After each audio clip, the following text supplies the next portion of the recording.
The moment she stepped into the Comanche camp, silence fell like a blade dropped from the sky. Fires crackled, horses shifted, warriors paused mid-breath, and every instinct in her body screamed that this was where people disappeared. She had crossed a line no one crossed, walked straight toward the man known across the plains as Merciless, a chief whose name was spoken only in whispers. Her hands were shaking, her heart pounding so hard it hurt, yet she kept walking, because fear had already taken everything from her and there was nothing left to lose.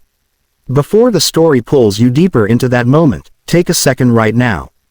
If you believe in kindness, in second chances, and in the idea that even the hardest hearts can change, please like this video, share it with someone who needs hope, leave a comment, and subscribe to the channel.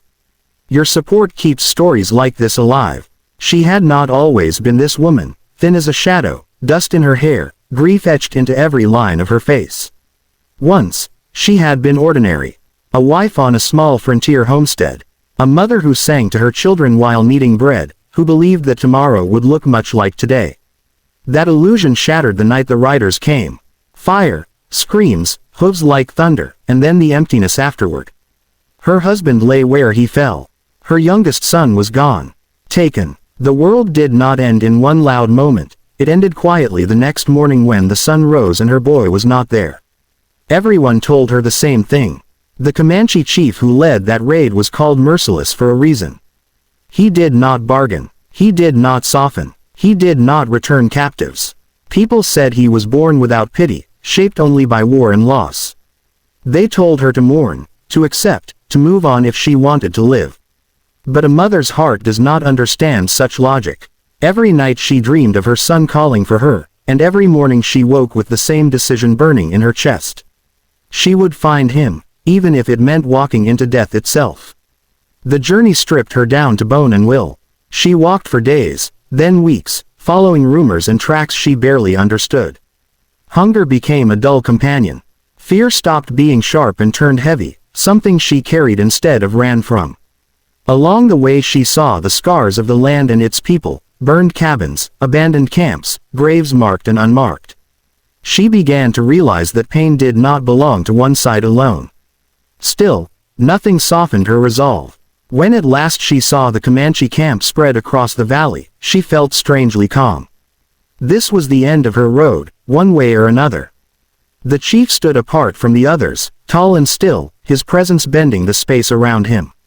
He did not rush. He did not reach for a weapon.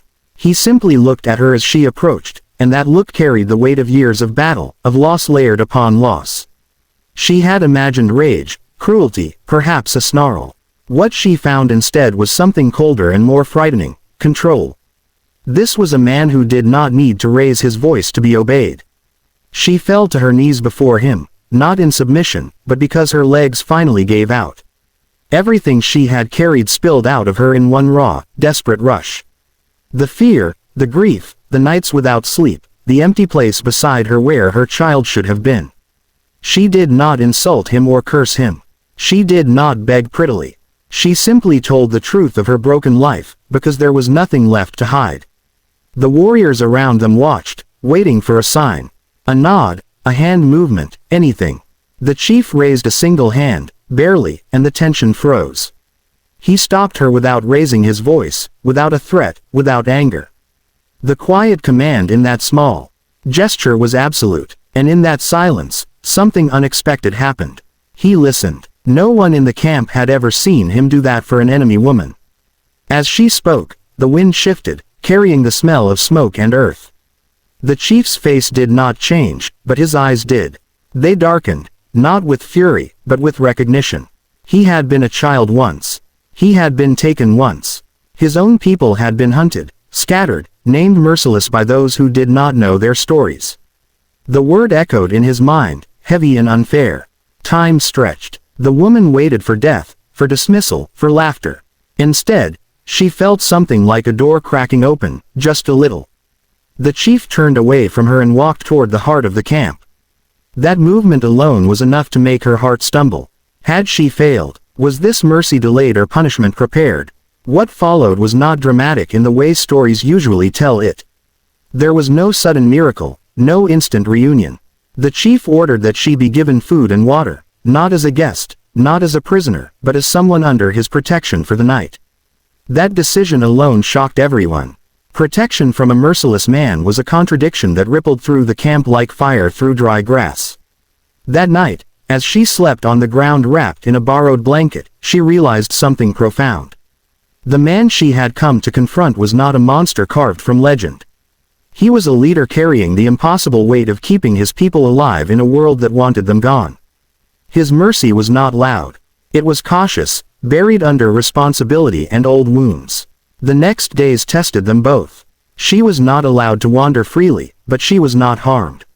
She worked where she could, helping women grind corn, tending fires, learning without words how life continued here despite everything.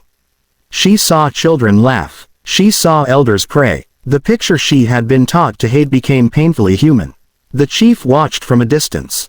Every act of kindness toward her was a risk, a challenge to the image that kept enemies afraid. Every night he wrestled with the same question. If he returned her son, would it end the bloodshed, or invite more loss? If he did not, would he become the merciless thing others already believed him to be? When the truth finally came, it arrived quietly.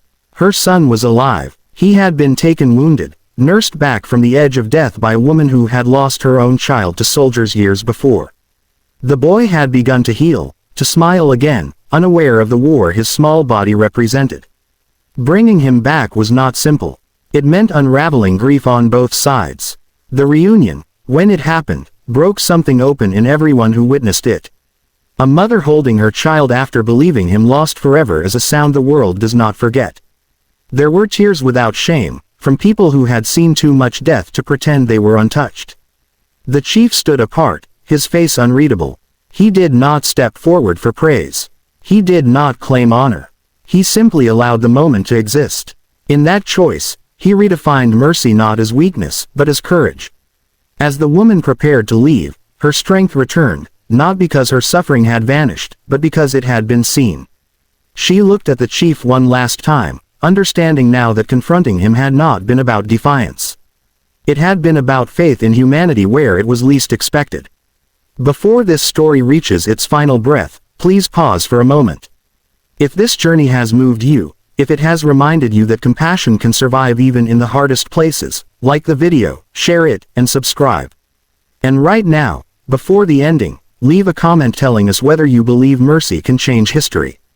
The woman walked away from the camp with her son in her arms and a truth heavier than grief. The merciless man had not changed the world that day, but he had changed one life, and in doing so, he had begun to change his own. Stories would still call him merciless, because legends are slow to learn. But somewhere on the plains, a child lived because a voice did not need to be raised, and a heart did not need to be hardened forever. If this story touched your heart, if it stayed with you longer than you expected, please engage with this video. Your likes, comments, and shares help these stories reach others who need hope. Sometimes, the quietest mercy leaves the deepest mark.